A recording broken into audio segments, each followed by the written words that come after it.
Welcome to Wolfe's World, quiet, precise, and always a step ahead. Tell us where you're listening from. Now, follow the clues. If you enjoy the chase, subscribing keeps you on the case. Let's begin. Nero Wolfe and the Gentleman's Missing Paper. The hall clock struck 10 with the stubborn dignity of an aging dowager. Its chime echoed faintly across the brownstone's quiet, curated silence. I was still in the office, coat off, tie loosened, and nursing a modest glass of cognac. Wolfe had declared after dinner that I was to remain on hand for a client scheduled to arrive at an indecent hour. The announcement had come without explanation, and, more shockingly, without complaint from him. That alone was worth staying for. The office was warm from the late evening radiator click and the remains of roast duck. The overhead light was off. The glow from Wolfe's desk lamp threw long amber lines across the Persian rug and picked out the spines of his Balkan history shelf in burnished gold. Wolfe hadn't come down. He was still in the plant rooms. I'd heard the glass door hiss closed an hour ago. That meant I was in charge of the reception, such as it was, and whatever enigmatic soul was arriving. The bell rang at precisely 10:07. I took my time reaching the door. Fritz, of course, wouldn't have stirred if the house was on fire. When I opened it, the man standing outside was tall, lean, and impeccably dressed in a three-piece grey suit. His coat was camel hair, tailored. His gloves were kid leather, unscuffed. The faint shine on his shoes was fresh. He looked like a banker who knew how to vanish. "Mr. Goodwin?" His voice was clipped. British. Educated somewhere with Latin mottos and ancestral portraits. "That's me," I said. "You're expected. Come in." He did, stepping past me like a man unaccustomed to being inside anyone else's home. His briefcase, dark oxblood, worn at the corners, was clutched tightly in his left hand. His right glove never left the handle. The hall light softened the lines in his face. Late 40s, perhaps early 50s. Tired eyes, fresh shave, a forehead that had been under pressure. "Name?" I asked casually. He hesitated just half a second too long. "Mr. Hawes Carteret," he said finally. G. Aldwyn Carteret. He followed me into the office and stopped just inside the rug's edge. His eyes moved with no furor to the yellow chair, to Wolfe's desk, to the low red armchairs reserved for the ones with problems. "Have a seat, Mr. Carteret." He did slowly. He didn't set the briefcase down. I took the chair across from him and waited. He didn't speak, not at first.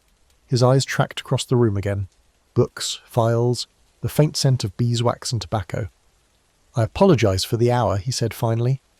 "No need," I said. "We've kept stranger ones. What brings you here?" He didn't smile, not even the polite kind. Instead, he looked down at the briefcase and adjusted it on his knees. "I need you to find something for me," he said. "A paper? Just one?" He looked up.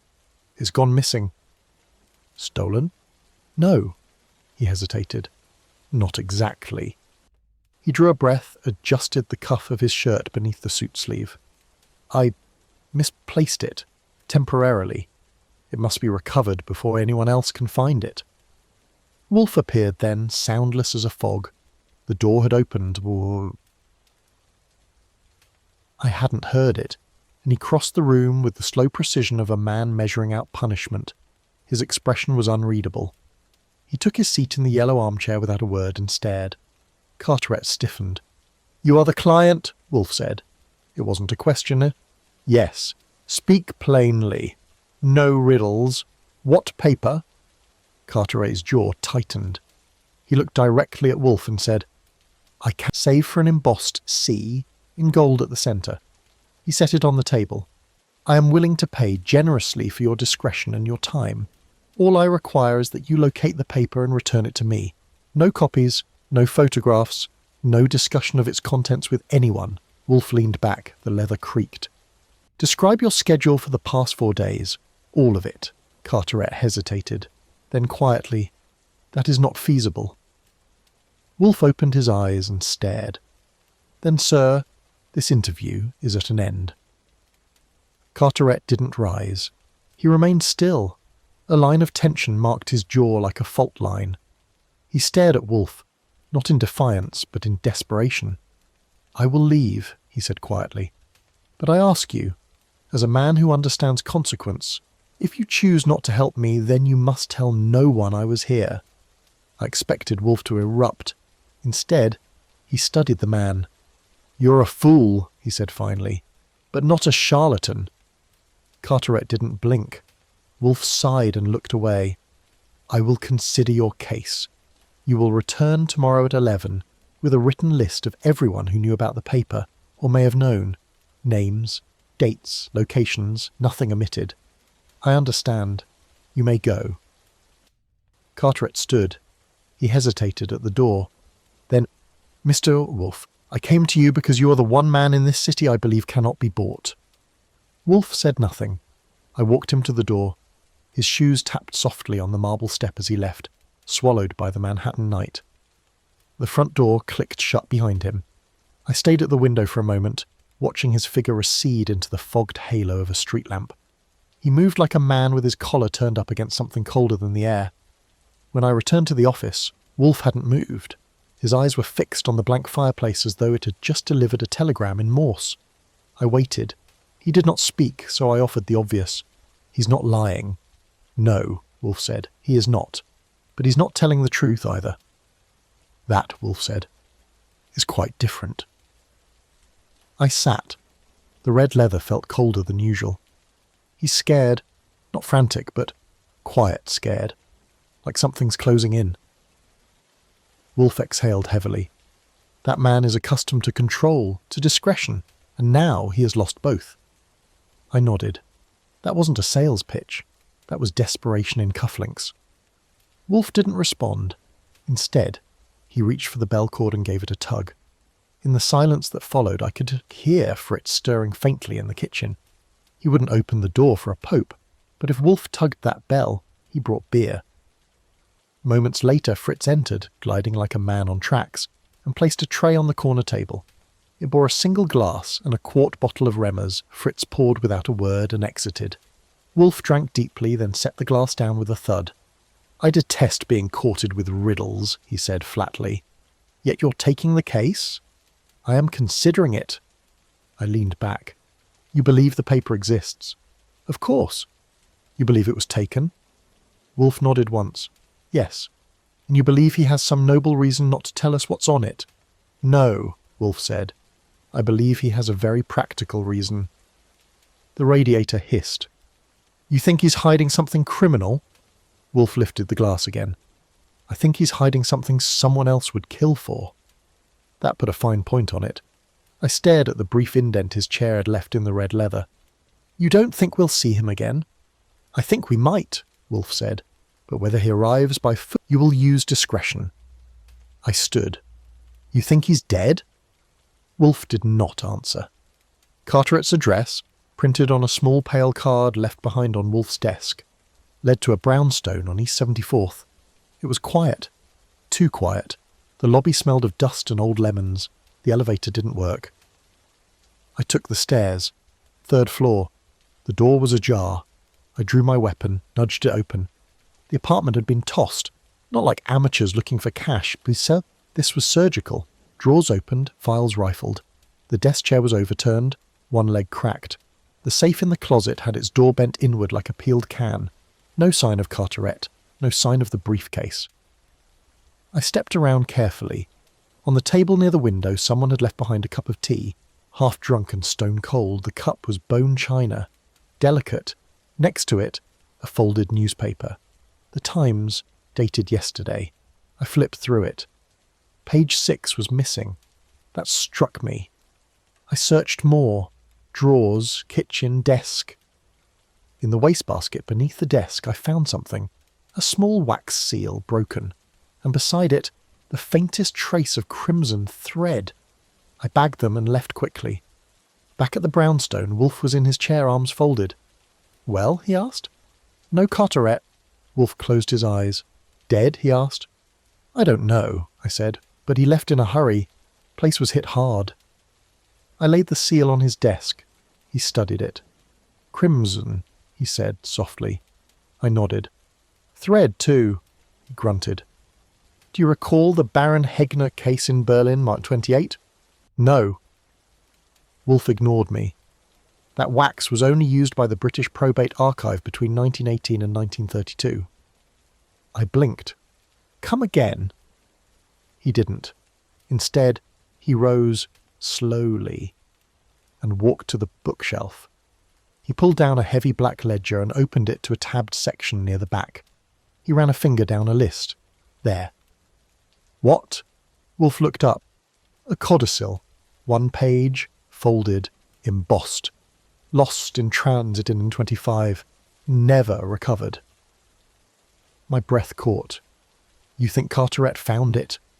I think, Wolfe said. He was it. The room felt colder. Outside, a siren wailed far away. Inside, Wolfe sat down heavily. Mr. Goodwin, he said. Yes? We are not dealing with murder for profit. I waited. We are dealing with murder for proof. The call came at 6:42 in the morning. I was half-dressed and halfway through a cup of black coffee, listening to the radiator groan like a beast waking from hibernation. The phone rang once, sharp and shrill, and I knew before I picked it up that it wasn't going to be a social call. Yeah? The voice on the other end was clipped and familiar. Inspector Kramer. Get dressed and get down to the alley behind LaSalle's on 3rd. Now. He didn't wait for questions. He never did. I had my coat on and the door shut within 90 seconds. By the time I reached the alley, the fog over Midtown was thick enough to make the street lamps look like smudged halos. The alley behind LaSalle's was cordoned off with 2 sawhorses and a length of sagging rope. A squad car sat at the mouth like a loyal bulldog, engine ticking, steam curling from the hood.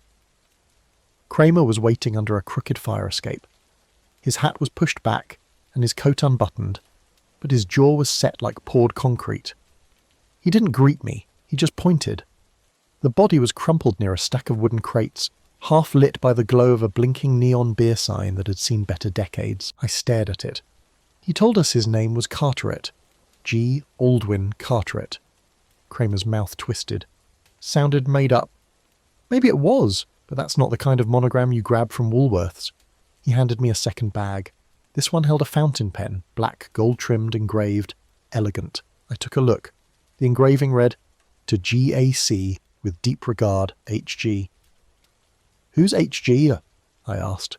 "That's your department," Kramer said.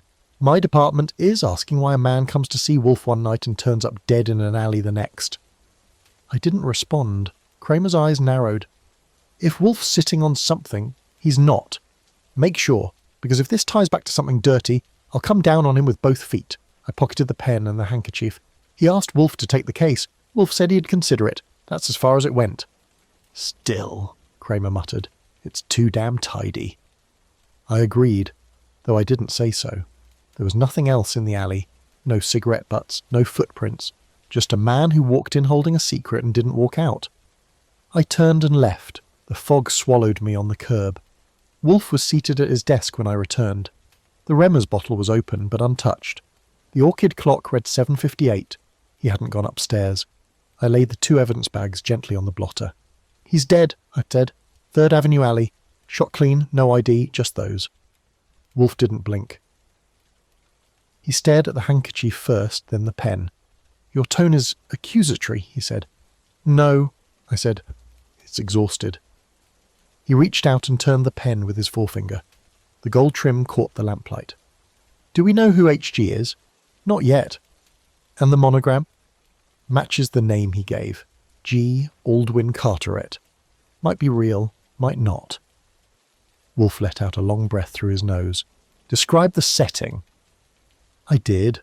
The crates, the neon light, the janitor witness, the missing briefcase. Wolfe tapped his thumb against the desk edge. "A professional job?" "Looks like." "Then he wasn't killed for the paper," I blinked. "Why not?" Wolfe gestured.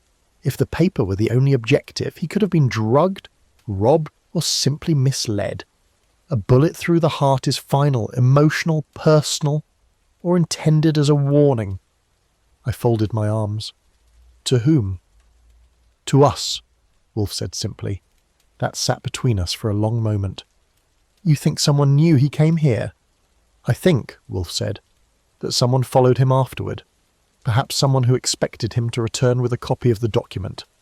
And when he didn't, he became expendable." Wolfe's voice had dropped into that low, thoughtful register that usually preceded something unpleasant.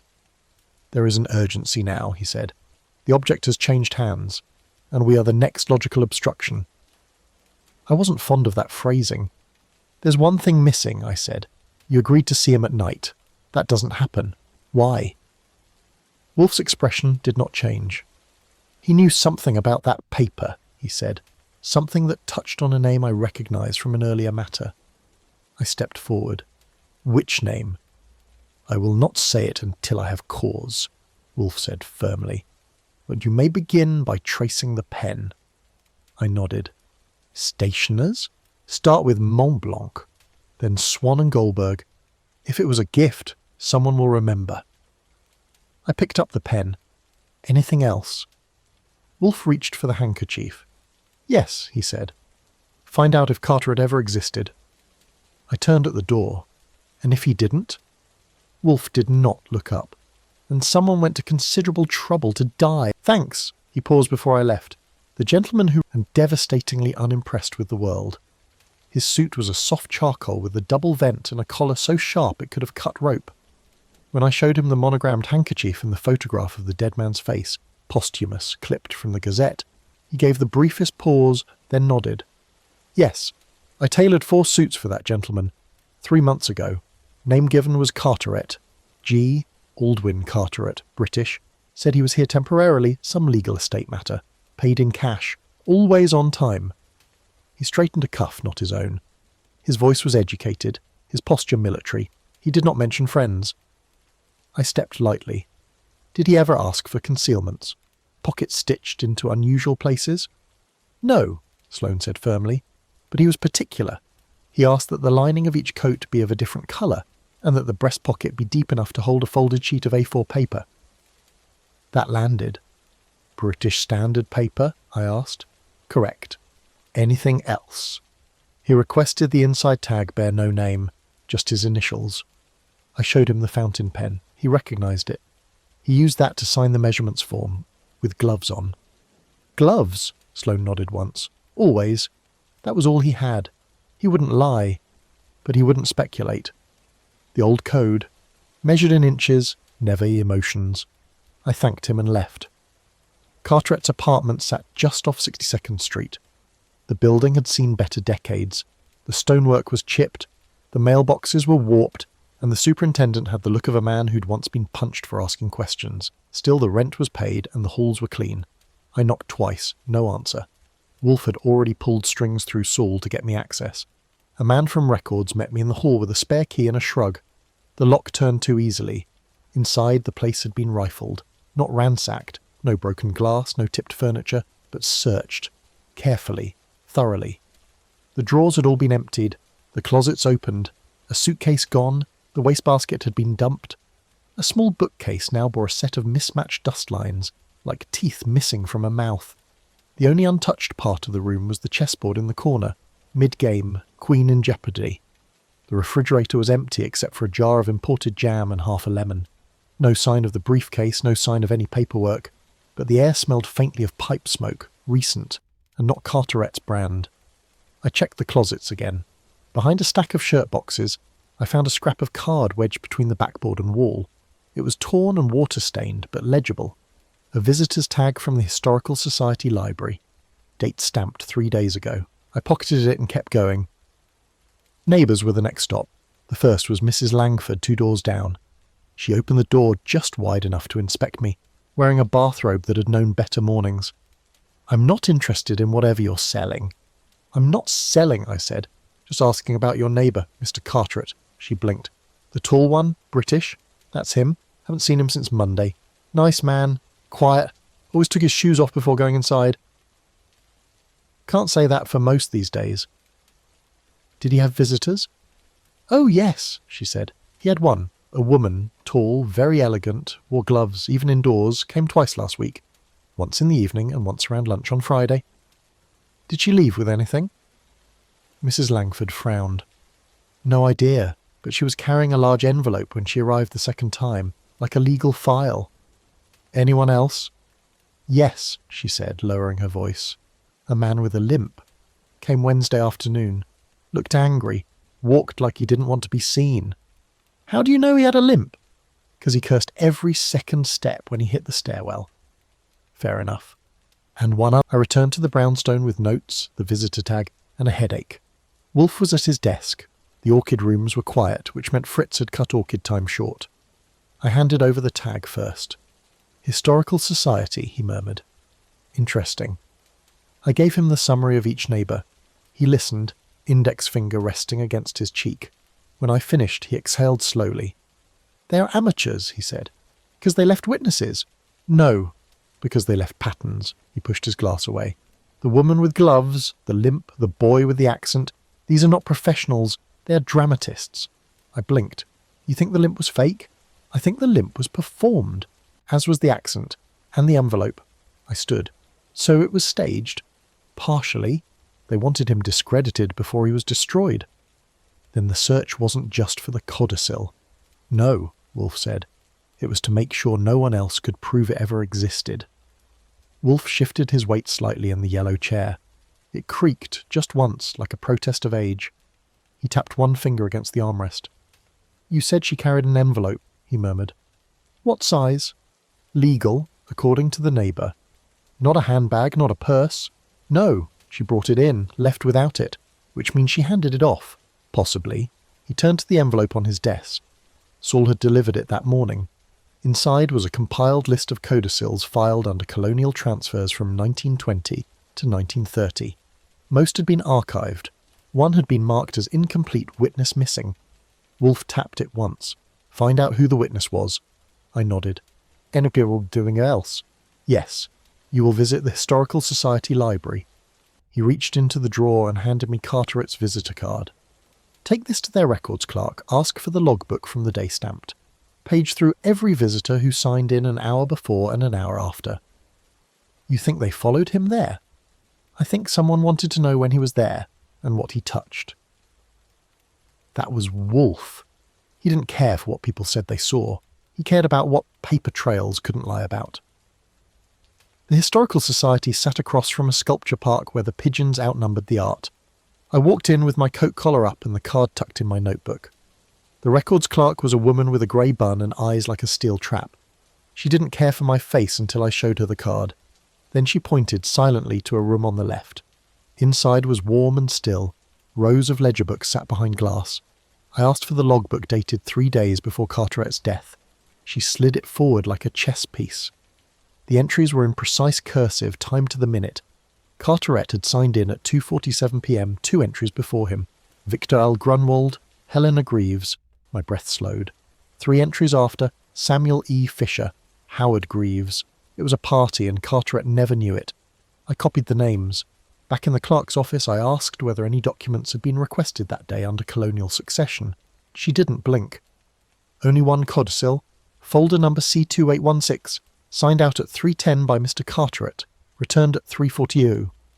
And before that, Miss Helena Greaves, 2 Hoke to 2:31.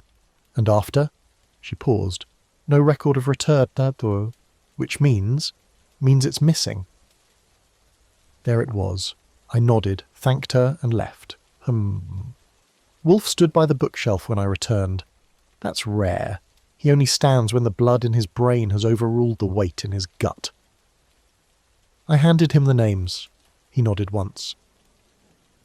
"Then it's begun," he said. "So it has. The erasure." He turned to the case file and laid out the logbook sequence like a crime scene. Saul confirmed it via his left shoe, orthopedic wedge. His limp was real. The drama wasn't. I waited for Wolfe's instruction.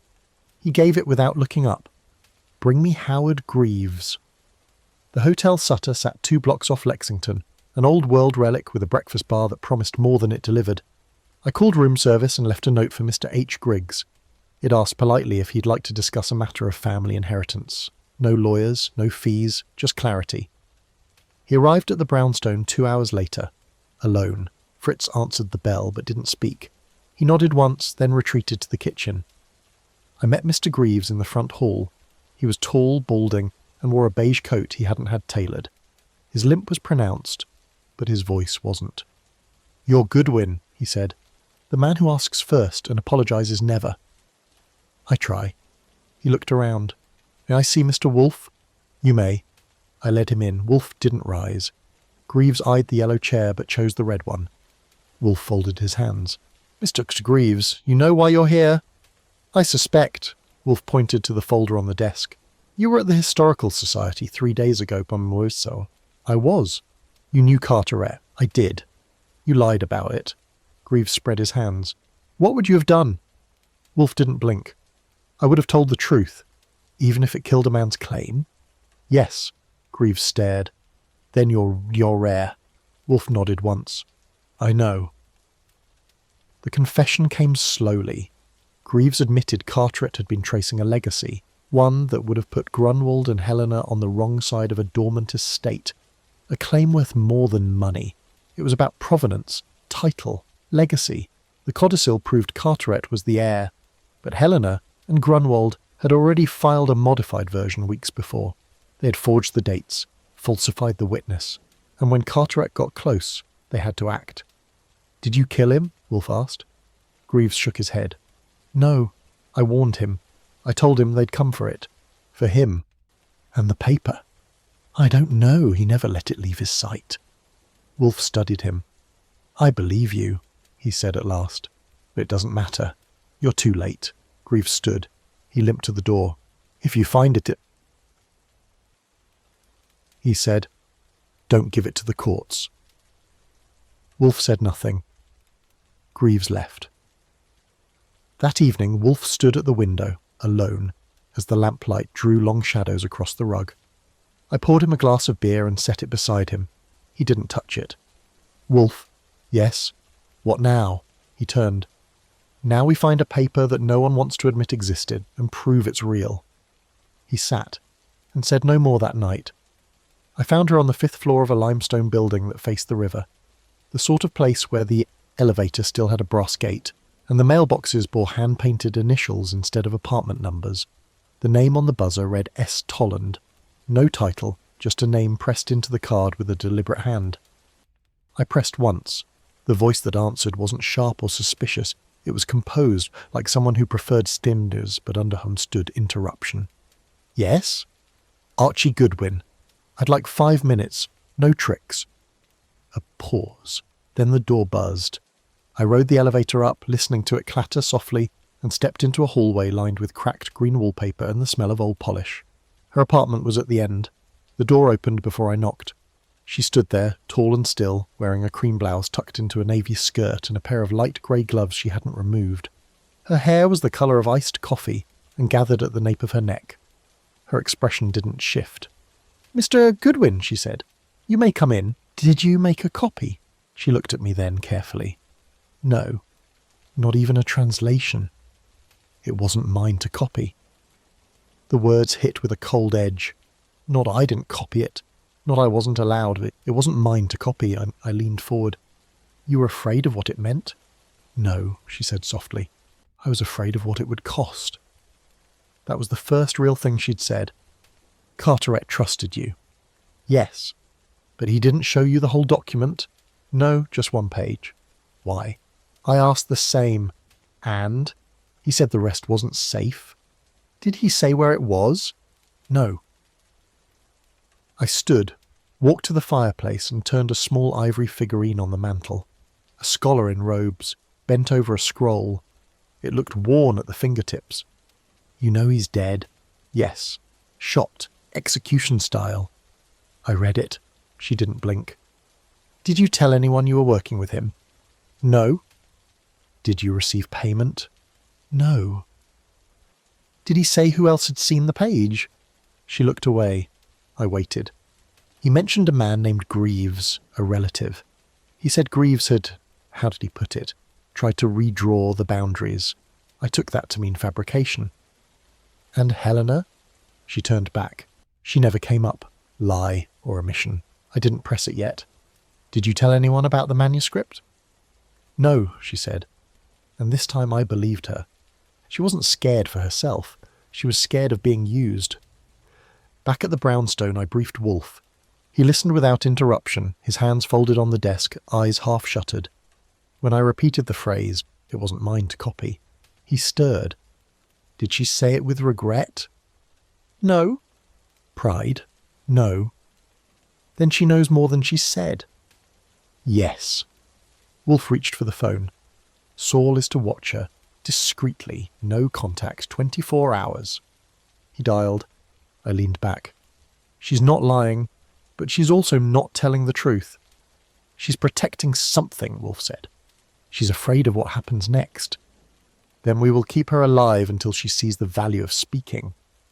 He lifted the receiver. Operator, connect me to Miss Sylvia Tolland, apartment 5A, East 71st. He waited. I listened. She answered on the third ring. This is Nero Wolfe. Another pause. Yes, I'm told Mr. Goodwin visited you. Thank you for receiving him. Silence. No, this is not a formal engagement, but I wish to ask one question. Pause. You said to him, it wasn't mine to copy. I find that curious. Was it because you were instructed not to? A longer pause. I see. Wolfe's tone didn't change. Miss Tolland, I have no interest in extracting more than I am offered, but you are now in the proximity of a case involving one dead man and 3 missing truths. You are the only one who has touched all 3. He listened. No, I do not believe you orchestrated it, but I do believe you were closer to the origin than anyone now living, and I believe the codicil, if real, was never filed. A beat. Then Wolfe said quietly, if that document still exists, it is not in the hands of the people who killed him. He closed his eyes. Thank you. I hope you live to remember this conversation fondly. He hung up. She's terrified, he said. Of who? She doesn't know. That's what frightens her. That night, Saul phoned from the pay booth outside the Edison. She's being followed by 2 men, well dressed. He leaned forward. Her memory. At 11:06 a.m., the phone rang. Fritz answered, then transferred it. Wolfe lifted the receiver. This is Wolfe. A pause. Yes. Another pause. No, I will not come to you, but Mr. Goodwin can meet you. He looked at me. Write this down. I did. He listened again, then added, if you speak to no one else between now and then, I will consider helping you. Click. I looked up. That her? Yes. What did she say?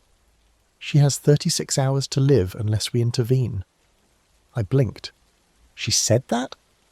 No, but it was in her voice. She'd chosen a neutral site, a quiet cafe on the north edge of the park, popular with Columbia adjuncts and women who read Austen unironically. I wore a plain brown coat and waited at the rear table near the window.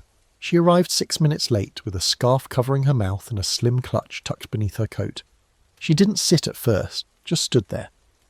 They know I spoke to you, she said quietly. How? The florist. The boy I handed the parcel to, he was followed. Was the copy in the envelope? No. Then what was? A test. I wrote out a fragment, 3 lines. If they intercepted it, I'd know. And? They did. I nodded. They also removed denim. Her eyes flinched, just slightly. I thought they might. You told Wolfe you never copied the original. I didn't. But you remember it. She sat. I remember enough. I leaned in. How much? Enough to recognise a forgery. Back at the brownstone, Wolfe had rearranged the office. The chessboard was out. 2 positions frozen mid-game. He used it to think. I recounted every word, and he nodded. She has become the final arbiter. That makes her both invaluable and doomed. She wants to disappear. She can't. Wolfe turned to the board. Mr. Goodwin. Yes? We must draw them out. Who? Grunwald and his engineer.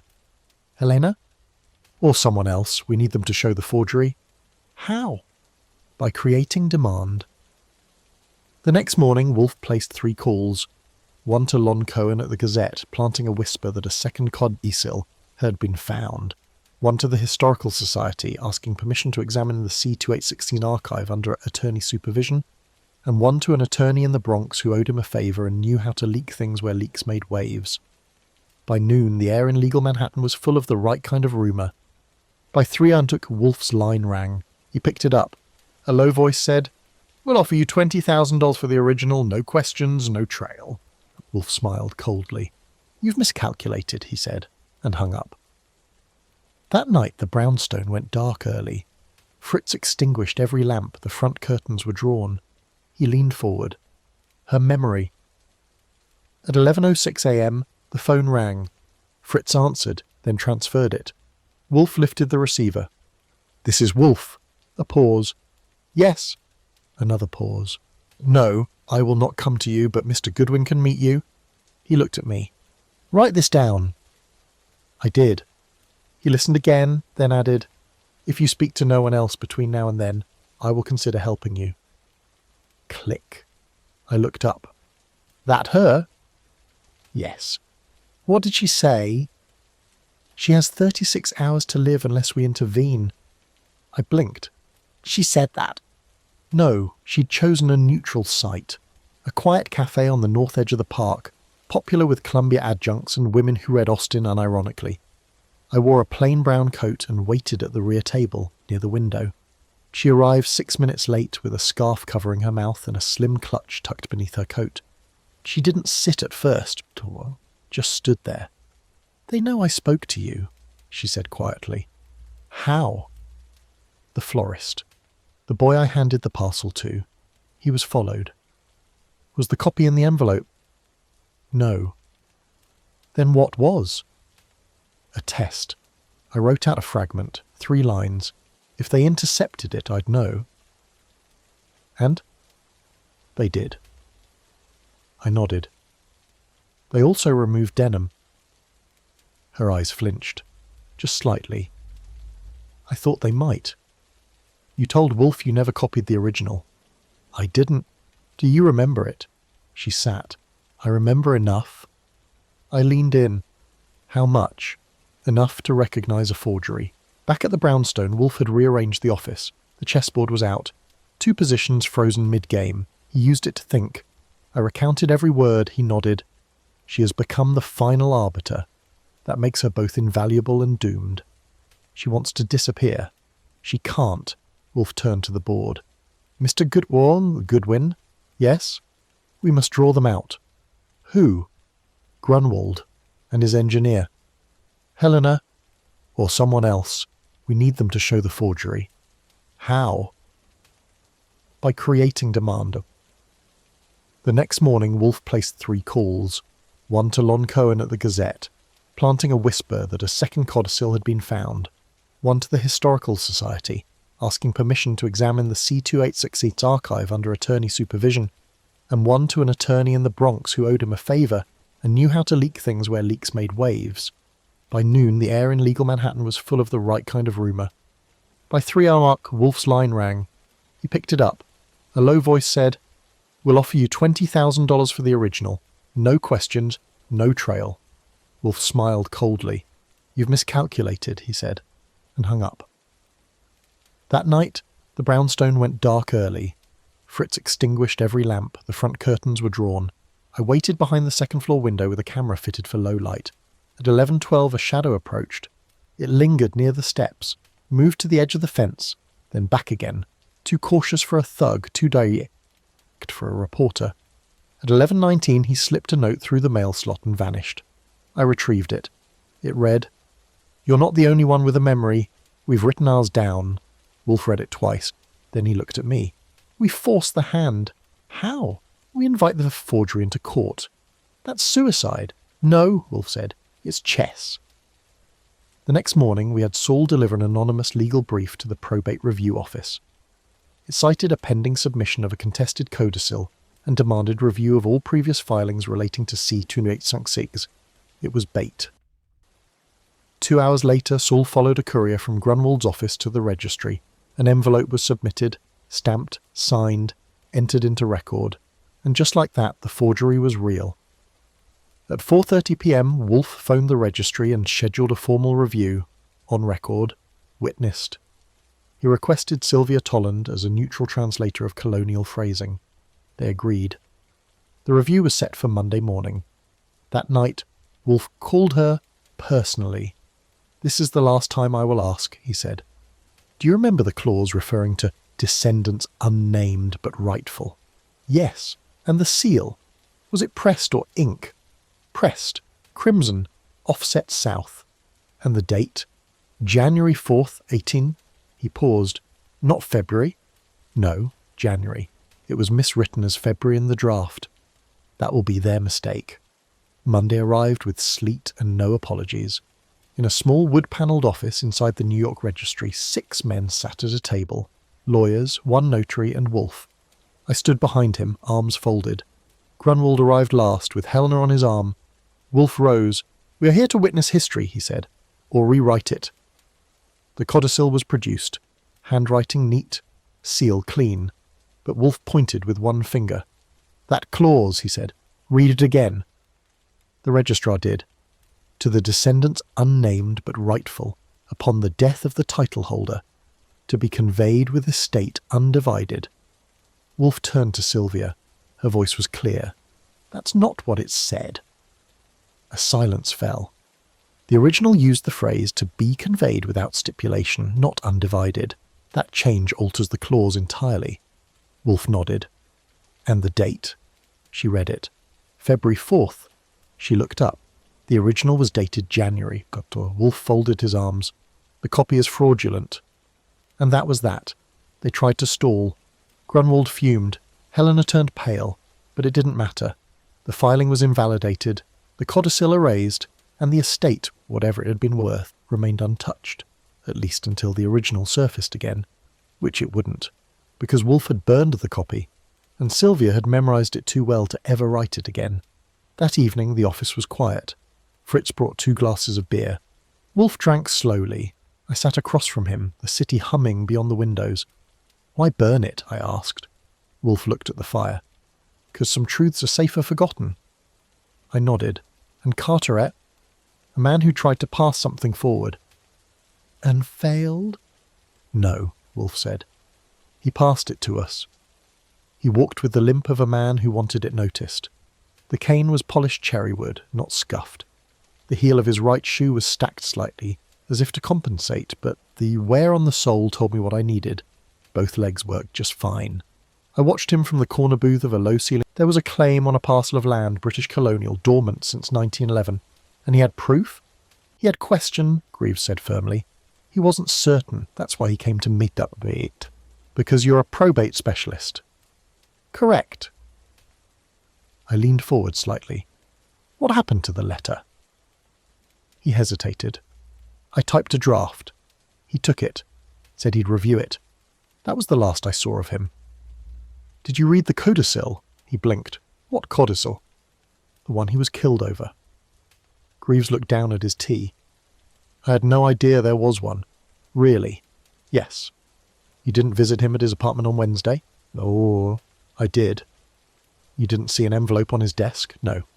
You didn't follow him to the Historical Society? Rivers looked up slower this time. Mr.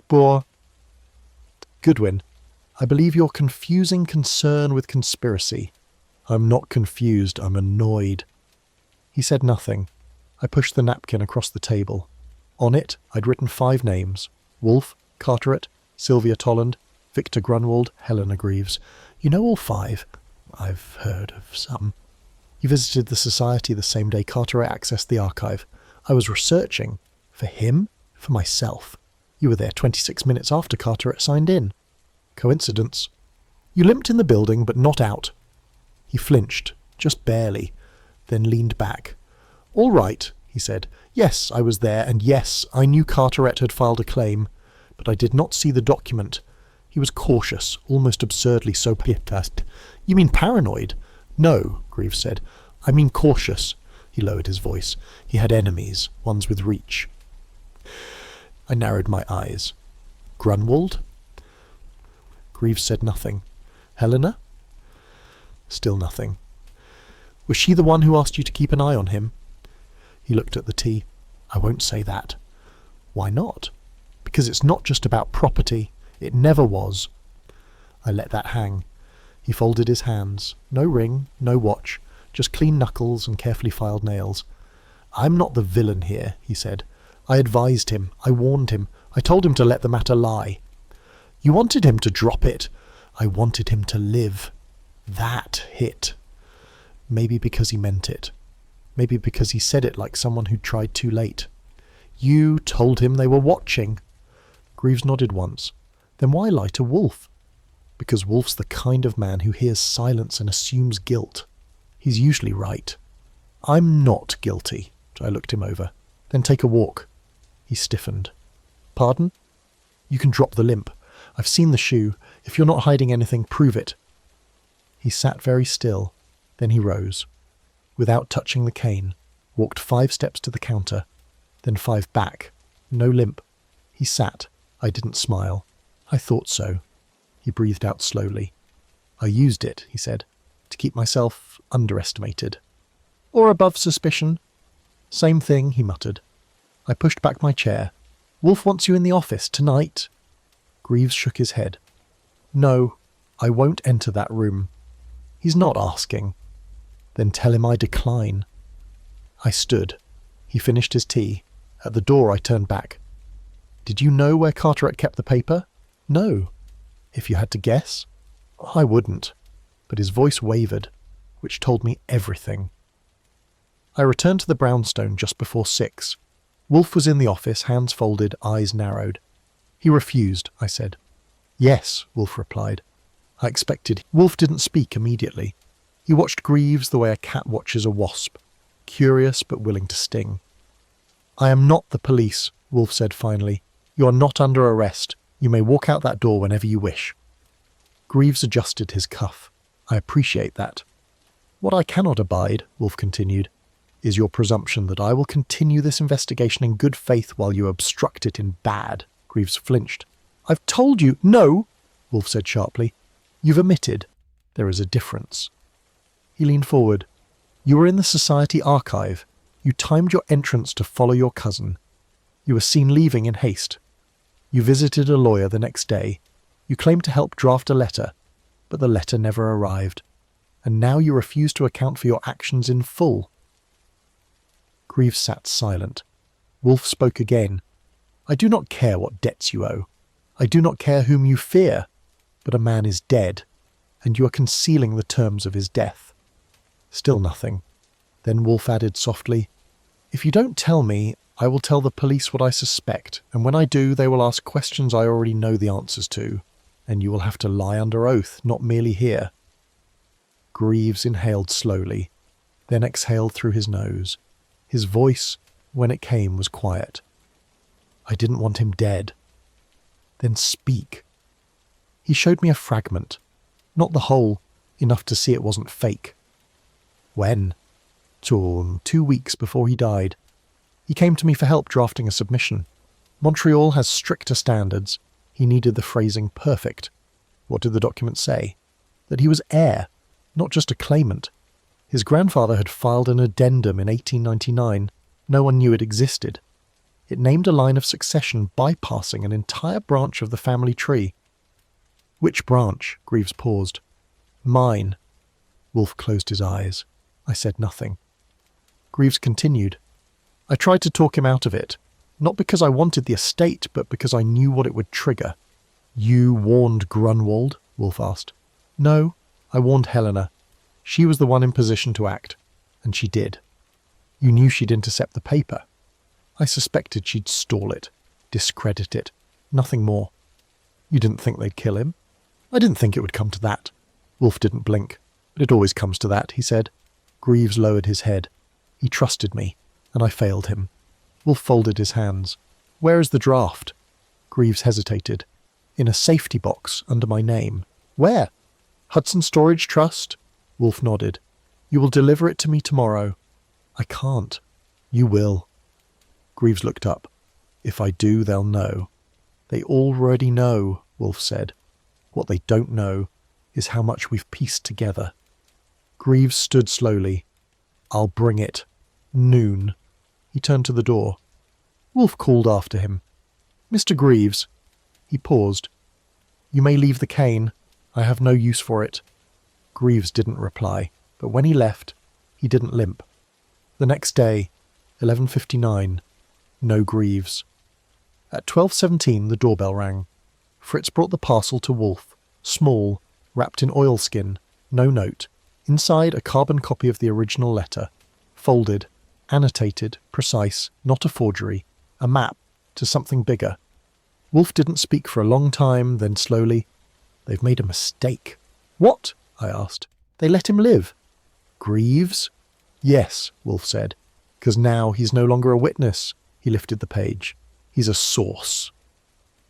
It was nearly 5, Saul said. 2 pages were transferred to private trustees in 1920. The rest were sealed. No one touched them for 30 years, until 2 months ago. Wolfe looked up. Carteret. Saul nodded. He applied to view the archive through the Eccles House in Montreal. The Canadian office held peripheral claims tied to colonial judicial estates. They had no reason to suspect foul play, so they allowed him access under private review. And he found the codicil, Wolfe said. Yes. And verified it. Enough to request transcription. But he was smart. He didn't submit it. He left it in the archive and took a rough copy. Wolfe exhaled. And then Saul passed him the 3rd paper, a letter from H.M. Shipley and Company, solicitors. Carteret engaged Shipley for formal filing, but before the submission was complete, Grunwald sent a competing notice using legal proxies, contesting the same estate, claiming the 1899 document had expired for lack of ratification. How did Grunwald know? I asked. He didn't, Saul said, until someone told him. Likely Greaves, maybe Helena. Then Grunwald preempted it, I said. Filed a falsified claim. Wolfe leaned back. The original codicil. Where is it? Saul shook his head. No trust. The archive in Montreal now lists it as removed by authorised party. No date, no chain of custody. Because someone altered the records. Yes. Wolfe closed his eyes. When did Carteret die? 5 days after that removal entry. I glanced at Wolfe. Then we know why. Wolfe opened his eyes again. They didn't just kill him to keep the estate. They killed him to erase the bloodline. I sat down again, notebook in hand. Wolfe remained still for a long moment, then reached for the button to summon Fritz. When Fritz arrived, Wolfe didn't glance at him. Tea, Wolfe said. Nothing else. Fritz bowed slightly and left as quietly as he came. Archie, Wolfe said, I want everything Carteret received in the last week checked. Packages, telegrams, phone calls. There is a pattern forming, a nervous one. I wrote it down. Start with his apartment building, ask the doorman, then call the telegraph offices. Wolfe closed his eyes again. I could hear the radiators ticking in the corners. He died for something real, Wolfe said quietly, and something utterly antique. The fireplace crackled. Rain had started against the windows again. A whisper at first, then steady. I tapped my pencil once against the pad. Do we know what the codicil actually said? No, Wolfe said, but we may soon infer it. The probate trail tells more than its holder. He opened his eyes. It is time for Mr. Panzer to visit Shipley and Heath in person. If the document's filing was in motion, someone there might have noticed more than they admitted to. I rose. Saul's still within reach. Want me to relay it? Yes, Wolfe said. And also this. Request a photocopy of their case ledger for April. Photocopy? I said. Not just notes? Wolfe's face twitched. Photocopy. If anyone tampered with that ledger, it would be easier to prove from its ink and impressions than a redacted note from a clerk. I rang Saul before he left his hotel, relayed Wolfe's orders, and he agreed to visit Shipley and Heath before they closed. By the time I returned to the office, Wolfe had shifted his attention to an old map of Devonshire spread across the table. He had pushed aside the rest of his mail. There, he pointed, is the Barony of Lind, the estate Carteret sought to revive. The map was yellowed, edges curling, the ink browned to near sepia. The property was massive, a red outline surrounding farmland, moors, and a manor house labelled Lind Court. That's no summer cottage, I said. No, I asked. Think Greaves faked the limp to draw attention away from something else? I think, Wolfe said. Greaves needed Carteret to begin the legal process, but not finish it. And Sylvia? She may have known the significance of the codicil, but lacked the will to destroy it. Her phrasings, not mine to copy, implies reverence. And the boy? I asked. Wolfe took a slow sip. Mott was a pawn, used to retrieve the envelope, which likely contained the codicil. The excuse, a spelling error, implies the thief was clever, not brutal. I returned to my chair, reviewing my notes. There's something else, I said. Carteret had no telephone record from the day before he died. Wolfe looked up. No calls? None in or out? but the building has a single shared line. The operator said someone unplugged the switchboard fuse during those hours. To delay a call? To hide one? Wolfe nodded. Then we have our cast, he said. A translator with conscience, a cousin with motive, a courier with blind trust, and a document that rewrites a family name. I paused, then asked quietly, "Think the codicil still exists?" Wolfe gazed into the fire. "Yes," he said, "because it was not burned. It was moved. And the killer? Amateur in execution, professional in outcome." The phone rang once, brief like a pin drop in water. Wolfe didn't move. I picked it up. "Archie Goodwin," a voice answered. "I have a message for Mr. Wolfe. Tell him the ledger at Shipley and Heath was tampered with. 3 entries were removed, but the ink pressure remains." I paused. "Name?" "Anonymous," the voice said. "Got to tell him the key is not the paper, it's the sequence." Click. I hung up and looked at Wolfe. He only said, "Bring me the records." The rain hadn't let up for hours. It clawed down the windows of the brownstone like a thief unsure of entry. Fritz's lamb stew was just beginning to perfume the house when Inspector Kramer barreled in without a call. He didn't sit. "Wolfe," he said, "you told me the codicil was missing, gone, burned. I've just had a call from the consulate in London. They got it 3 days ago." Wolfe did not rise. He merely tilted his eyes upward from the edition of the Orchidist Quarterly. He had no intention of reading. Archie and I exchanged a glance. I moved to shut the door. Kramer was boiling. Same seal, same date, same blasted name on it. The codicil that would give Carteret rights to that British estate, it's already been submitted. And guess who handed it in? "Howard Greaves," Wolfe said calmly. Kramer blinked. "Yes," Wolfe folded his hands. "Then it is not the original," he said. "It is a facsimile." Kramer let out a laugh with no humour in it. "Don't get too clever, Wolfe. The document passed authentication. Wax, parchment, signature. All match records. Either it's the original, or someone forged it too well." Wolfe gave the smallest of sighs. "Mr. Reeves, Carteret had the genuine article. That we know. It was in his possession the night before his death. Greaves could not possess it by morning without removing Carteret himself." "Exactly," Kramer barked. "No," Wolfe said. "You miss the true indecency of the act. He didn't kill for the paper. He fabricated a version of it before Carteret died. He only needed the original destroyed and not stolen." Kramer blinked, then frowned. "You're saying Greaves already made a forgery, then eliminated the real one to cover the tracks?" "Yes." Wolfe's eyes were heavy but not tired. "Which means, Kramer, that when Carteret died, he held something no one wanted the world to see. The authentic, the irrefutable." Archie spoke now, finally stepping from the shadow of the doorway. "If Greaves filed early..." Columbus Avenue was varnished in wet asphalt and neon blur. The street lamps shook slightly with the wind, casting nervous shadows across storefronts and stoops. Sylvia Tolland's office was on the 3rd floor of a narrow walk-up above a bookseller that hadn't been open in weeks. Kramer and I reached it in under 10 minutes. No sign of the tail. I knocked. No answer. Another knock, then a firmer rap from Kramer's knuckles. Still nothing. I tried the door. It gave. Inside, the air was thick with ink and heat. A desk lamp still glowed. Books had been stacked like fortifications across a walnut desk. On the floor near the radiator was a spilled folder, and beside it a pair of gloves. Not her purse, not her coat. Kramer scanned the space with a practiced sweep of the eyes. "Doesn't look like a break-in." "No," I agreed. "Looks like someone wanted her gone, quietly." I stepped over the folder and reached down. Papers written in a fine European hand. Latin, probate jargon, some marked with Carteret's signature. Kramer picked up one glove, pale, soft, unworn. "She didn't leave in a hurry." "No," I said. "She was there." There were no signs of violence, but there was something colder, the air of a presence recently removed. I crossed to the lamp and shut it off. "She knew too much," I said. Kramer nodded.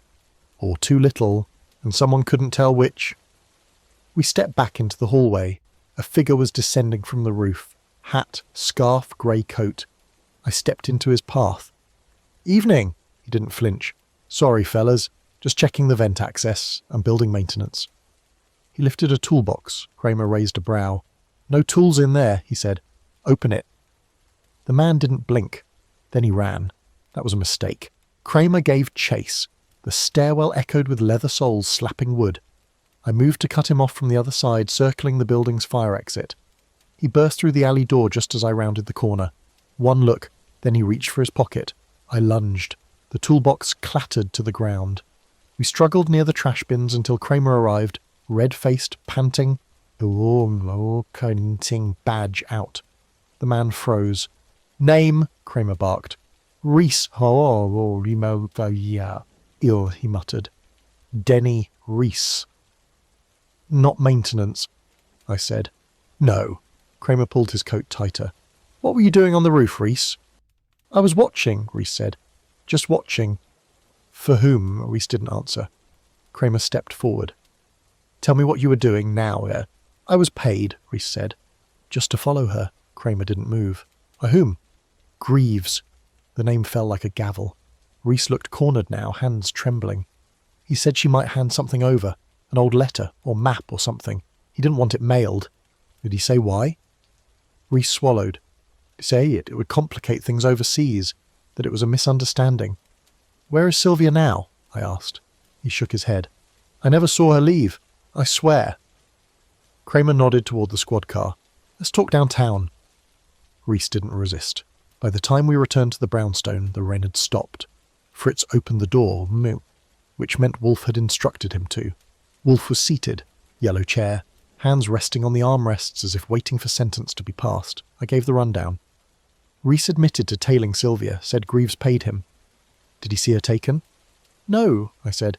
He said she was inside, then gone. Wolfe nodded once. She's in hiding, he said. Kramer looked doubtful. That man is a coward, Wolfe. He would have talked faster if she'd screamed. Not hiding of her own accord, Wolfe said, but hidden. Kramer exhaled. He looked to Kramer. You will make an announcement. Kramer blinked. To the press? To the Times, a leak.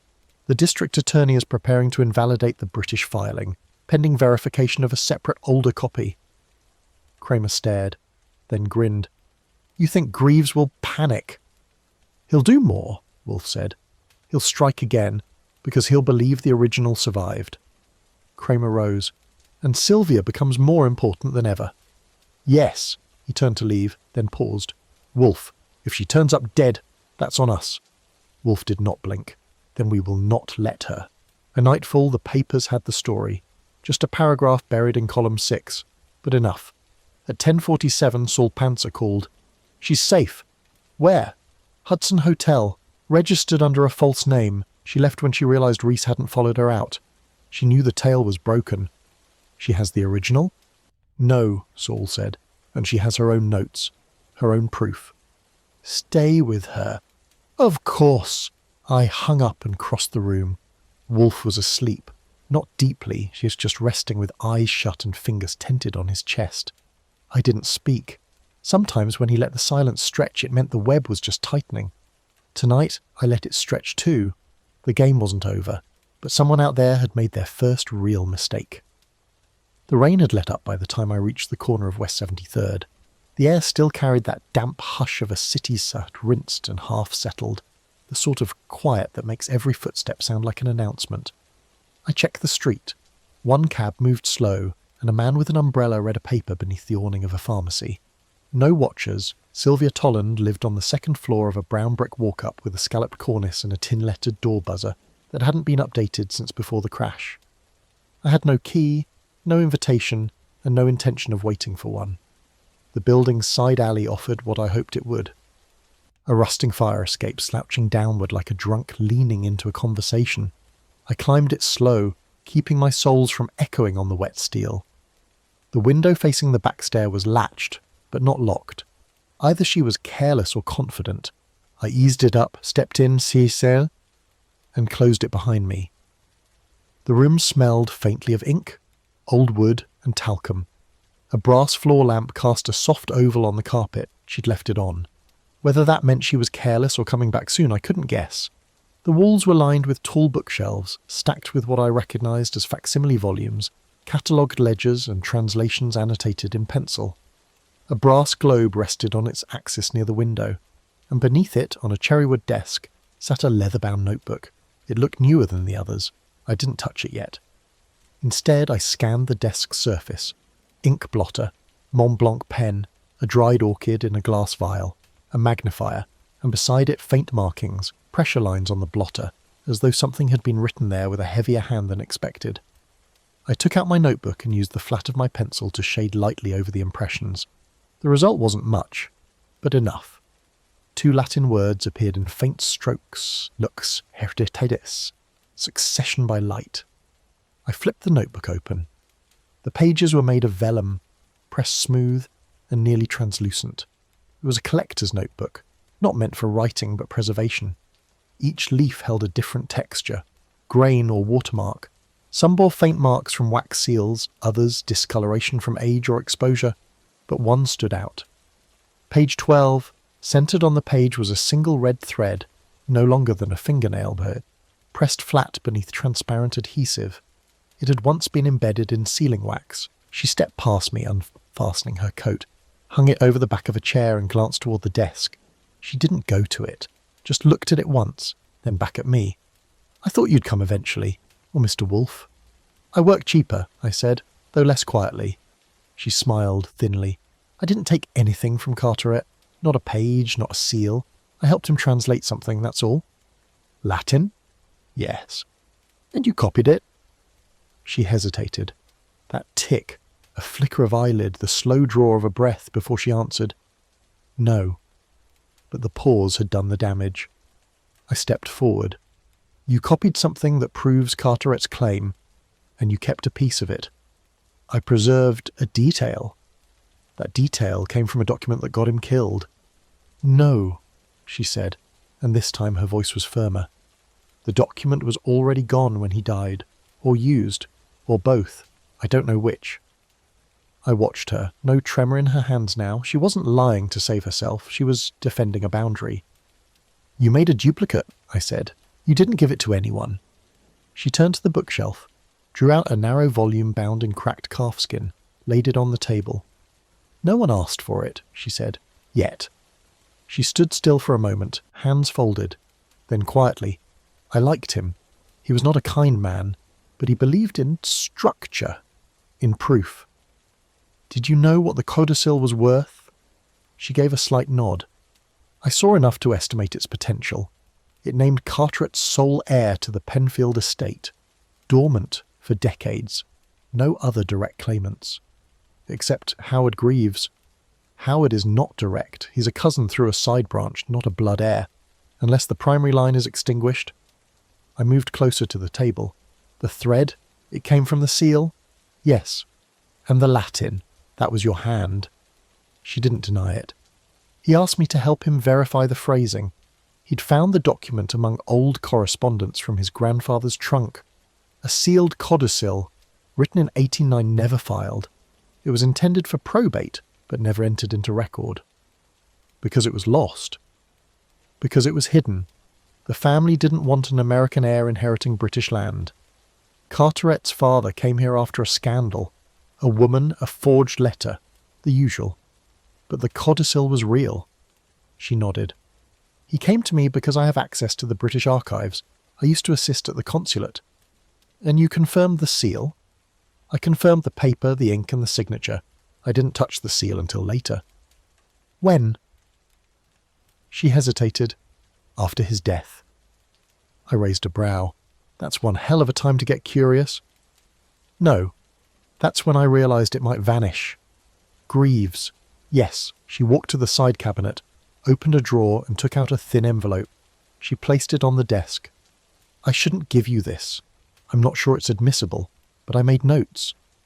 I opened it. Inside were 3 slips, pale parchment, and a pressed rubbing. A seal impression, not quite full. Beside it, in Sylvia's tight script, were the words, "Matched with 1809 vellum." Primary line noted E.C. Carteret, sole male descendant. I pocketed it. "Wolfe will want to see you." "I'm sure he will." "I don't suppose you'd rather come willingly, huh?" She looked me over. "I'm not under arrest." "No," I said, "but it helps." She tilted her head slightly, then stepped aside. "I'll bring the folio, but I'll hold it until I speak to Mr. Wolfe." I shrugged. "Fair enough. Enough." Back at the brownstone, Wolfe was not in the office. Orchid time. Silence. Sylvia's fingers curled over the folio's edge. "I am not easily killed," she said softly. "No," Wolfe said. "That doesn't mean he won't try." I stepped forward. "So what's next?" Wolfe's voice lowered. "We flush Greaves, and we protect the proof." He nodded to the envelope in my pocket. "That copy is not enough, but it will lead him to think we have more." I blinked. "You want him to come for it?" Wolfe gave a slight shrug. "I want him desperate. Desperation makes men imprecise." Sylvia stood. "I'll stay. Tonight, if you'll permit it." Wolfe gestured to me. "Arrange the guest room." Then to her, "You have made a dangerous choice, Miss Tolland, but I admit, an admirable one." "Yeah, well." She bowed her head. "Then let's finish what he started." The hour was just past 5. Rain tapped against the office windows with a hush that could lull a vulture. Wolfe had gone upstairs to appease the orchids. I remained in the front room with Sylvia, who sat silently in the red chair, her hands folded on her lap like folded linen. Then came a sound that struck me wrong. The bolt on the front door clicked. Not my doing. Not Saul. Not Kramer. Fritz. I rose, crossed the foyer, and reached the vestibule just as Fritz returned from the stoop. He held a small brown-papered parcel in both hands, as if it were glass. "Fritz!" He blinked, almost startled. It was left on the step. No knock, no name. "Why did you open the door?" He looked abashed. "It rang. I saw no one through the glass, only the package. I feared it was sensitive. Fritz is unflappable when the kitchen is involved. Otherwise he errs toward caution. The fact he'd opened that door himself meant something had pressed the right button." "Did you recognize the handwriting?" I asked. He shook his head. "There was none." He extended the parcel. "For Mr. Wolfe, for Mr. Wolfe. But it was unmarked." It was wrapped in butcher paper, rough-tied with thin twine. No label, no address. Only the faint scent of soot, and something older, pungent, acrid, almost earthy. I took it. "Did you open it?" "No." "Good." He stepped aside, already halfway to apology. I returned to the office and placed the parcel on Wolfe's desk. Sylvia looked at it.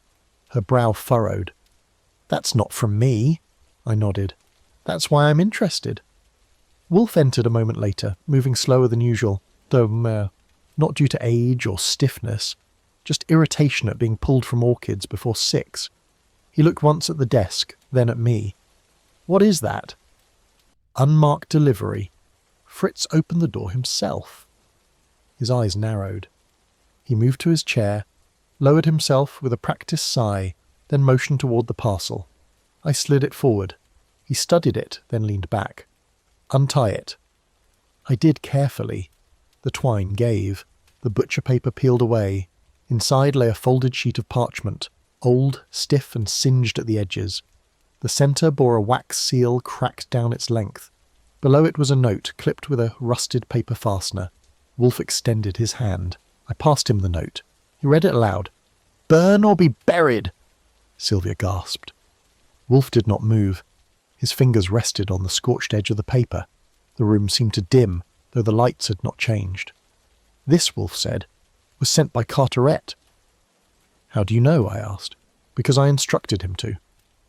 That made me blink. "Sir?" Wolfe glanced toward the orchid schedule on the desk, as if calculating time lost. 3 weeks ago, before Mr. Carteret departed. "Shall I bring beer, sir?" "No." Wolfe's reply was clipped, then softer. "Thank you, Fritz. That will be all for now." Fritz nodded and vanished. The document lay between us like a loaded revolver no one wanted to touch.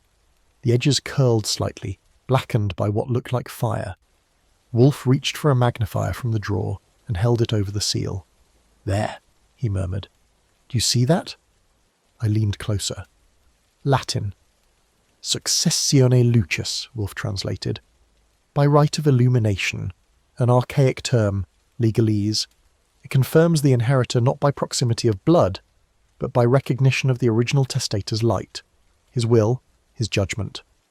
Sylvia swallowed hard. That means Carteret was legitimate. More than that, Wolfe replied. He was chosen. He leaned back, exhaling slowly. This codicil grants not just wealth, but dignity, legacy. That is why it was stolen. That is why it was returned to me, in pieces. But why you? I asked. Why not the police or a bank? Wolfe turned to me as if surprised the question had taken this long. Because Carteret understood one truth. He lifted the parchment, holding it gently. New York banks can be robbed, courts can be bribed, but Nero Wolfe, he paused, does not burn his own vault. I grinned despite myself. You flatter easily. He didn't return it. I do not flatter. I preserve. Sylvia rose from the red chair. We can go to the press. No, Wolfe said flatly. She stiffened. Why not? Because the moment this becomes public, you are dead. That landed like a hammer. She sat again. Wolfe continued, voice measured. You knew Carteret had the original. That alone marks you. If Greaves learns you possess knowledge that can undo his forged claim, he will act. The safest place for this codicil is with me, and nowhere else. Then what? I asked. We sit on it. We sit, Wolfe said. And we think. The silence was tense. The rain had stopped, but the window still held the sound. Wolfe tapped the seal again, gently this time. We are not the hunters. Not yet. The moment will come. He looked to me. Gig, Archie. Tomorrow you will visit Greaves's office again. Uninvited? Yes. He steepled his fingers. Bring charm, and your temper. Sylvia broke her silence. If you knew Greaves forged it, why haven't you told the police? Wolfe eyed her. Miss Tolland, your ambition is admirable, but allow me a correction. I do not know. She's not answering, I said, and her building superintendent claims she hasn't returned since Monday. Wolfe's lips drew tight. She made the copy to protect the original. Greaves must have discovered that. He forged his version to preempt it, but if she kept hers, she becomes the threat. Yes, Wolfe said. The orchid in his fingers snapped from its stem. He did not rise. He never does when there's blood in the air.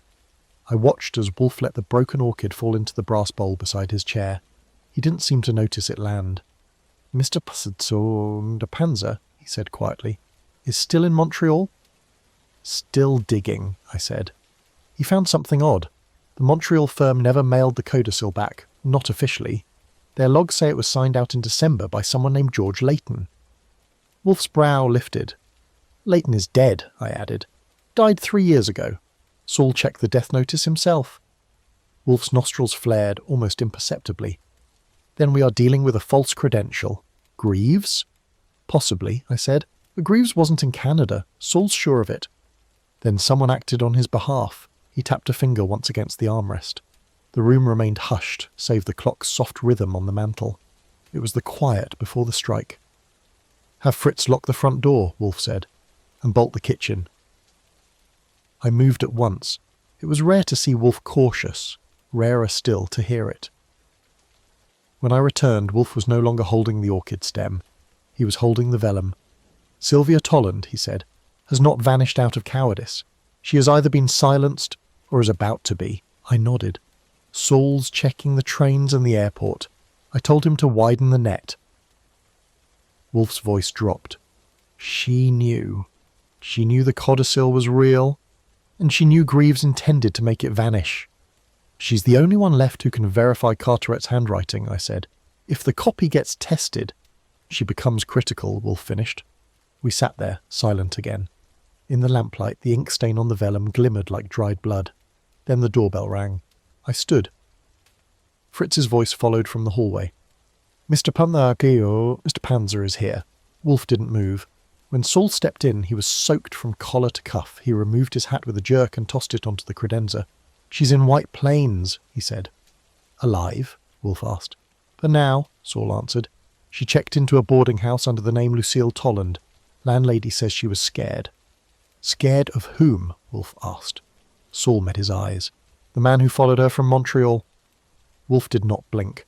I crossed to the sideboard and poured a brandy. Fritz didn't have to be called.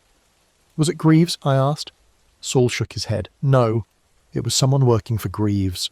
an ex-clerk from Winthrop and Lexham. Wolfe, he stole the original. Sylvia must have figured it out. Wolfe held up the stained vellum. And what is this?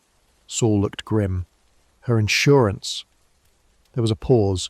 Then Wolfe leaned forward. Greaves forged his own codicil, Wolfe said. But if this ink matches the registry from Montreal, and it will, then this proves Carteret's original was still intact after the date of death. Meaning the one Greaves submitted was a fraud, Wolfe said. I felt the pull in my chest as it clicked. Meaning Sylvia's copy, I added, is the only remaining version of the real one. Wolfe exhaled. And the only person alive who can prove it is her. The red chairs were arranged with geometric certainty. 4 in a crescent, their upholstery untouched by dust, their arms firm under pressure. Wolfe had insisted the positions not be altered. A stage set with velvet ropes drawn. His own chair, the yellow one, was planted like a throne across from them, its occupant motionless but alive with calculation. At precisely 11:10, Fritz opened the drawer beneath the desk and removed a sealed envelope, thick parchment, curled at one edge, and bearing the scent of old varnish and ash. I placed it patiently in front of Wolfe. Sylvia's eyes flinched. Greaves blinked too slowly. Wolfe did not touch it. That arrived here 5 days ago, Wolfe said. By parcel. No sender. Fritz unfortunately opened it. He was not aware of my instructions. Fritz stood in the doorway, arms crossed like regret in human form. Kramer leaned forward. You said 5 days? Yes, Wolfe said. And I said nothing because I was not yet certain who would wish it known. The attaché narrowed his gaze but said nothing. Wolfe went on. The parchment you see is the original codicil, the genuine document sealed in 1899 and bearing the wax thread of succession law under British jurisdiction. Greaves shifted in his chair. But it's burned. Yes, Wolfe said, but only at the edge. Enough to suggest destruction, not enough to accomplish it. He paused, and with it came a note. 5 words, burn or be buried, C. Kramer swore under his breath. Poor. Sylvia made a sound, half gasp, half sob, where Wolfe gestured once, slow, deliberate. I believe Mr. Carteret entrusted this to me, not because he knew me, but because he knew I would not be bought. He knew I was inconvenient. Greaves scoffed. You speak in riddles. Wolfe's voice lowered. Not riddles, evidence. The limp, the registry ink, the postmark, all are assembled now. He turned his gaze full upon Greaves. You wished it gone. Someone else wished it forgotten. Pause, then. And now, Mr. Greaves, what do you wish? Greaves crossed one leg slowly over the other. What I wish, Mr. Wolfe, is an end to melodrama. Produce proof or stop posturing. Wolfe inclined his head a single inch. Proof? He reached toward the envelope and unfolded its flap with surprising delicacy for a man of his girth. With 2 fingers, he extracted the parchment and unfolded it along the creases. The edges crackled faintly, brittle with smoke. Every eye in the room watched it settle on the desk. Then Wolfe spoke, not to Greaves, but to the attaché. You are familiar with British Chancery watermarks? The attaché rose slightly in his chair. Of course. Then, Wolfe said, tell me what you see. He didn't need to pass the paper. The angle and lighting were exact, the embossed sigil, faint, oval and crowned, that gleamed just beneath the script. The attaché nodded. Office of Crown Succession. Embossed seal. Pre-1900. Authentic. Greaves opened his mouth, but Wolfe raised a finger. Now, he said, observe this.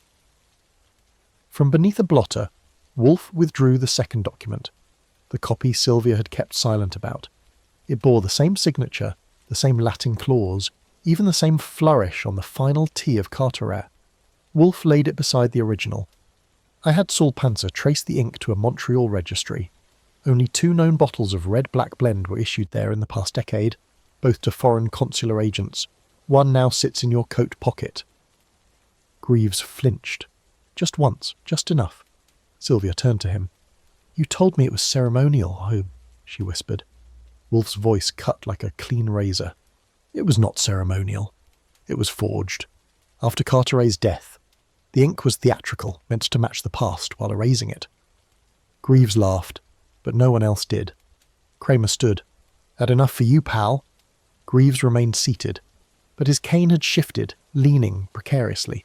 The limp had vanished. Wolfe spoke again. The limp, a convenient detail, first seen after Carteret's will was contested. To elicit sympathy, to buy hesitation, I leaned on the windowsill, watching rain glisten on the wrought-iron balcony. The city was back to its rhythm, impatient, indifferent, but the room behind me hadn't moved. Not since Carteret's final message arrived. Charred, heavy, and quiet as ash. I turned. Wolfe hadn't spoken in minutes. His hands were still, resting atop the scorched paper, the edge curled like a dying petal. He didn't look at me when he finally spoke. "Burn the duplicates." His voice had no grandeur, just gravity.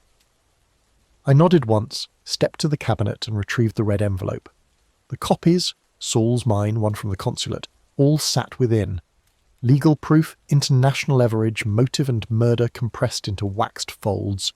Fritz had prepared the fireplace. A small stack of birch logs crackled below the iron grate. Wolfe never liked drama, but this was ceremony.